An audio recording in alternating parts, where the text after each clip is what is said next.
बनी इसराइल ने जब दरिया यर्दन को अबूर करना था तो उनको ख़ास हदायत दी गई थी, और उनमें से एक ये थी कि काहिन जो अहद का संदूक उठाए हुए होंगे वो आगे जाएंगे, और जब उनका पाँव जो है वो डूब जाएगा दरिया यर्दन में, लिखा है कि जब उनका तलवा टिक जाएगा तो जो है ना ये दरिया दो हिस्से हो जाएगा और फिर बनी इसराइल गुजरेंगे बीच में से।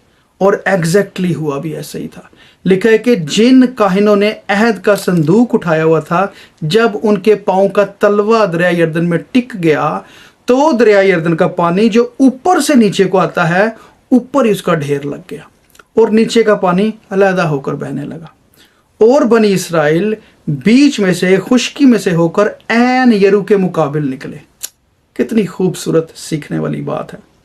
हम भी तो खुदावंद के काहिन हैं, लेकिन ये वो काहिन थे जिन्होंने अहद के संदूक को उठाया हुआ था। क्या हम वो काहिन हैं जो खुदावंद के आइन को उठाते हैं, उसकी फर्मा बरदारी करते हैं, उसके ताबे रहते हैं? उठाने का मतलब, कंधों पर उठाने का मतलब जिम्मेदारी की बात है, ताबेदारी की बात है, वफादारी की बात है। जब ऐसे लोगों का तलवा टिकता है तो फिर मोजज़े होते हैं, फिर हमारी ज़िंदगी में बड़े बड़े चैलेंजेस जो है वो खुदावंद उनको ऐसे फाड़ कर दो हिस्से कर देता है, और हम ऐन अपनी मुश्किल में से निकल कर अपनी मंजिल के सामने जा टिकते हैं, जैसे बनी इसराइल टिके थे। आमीन। God bless you.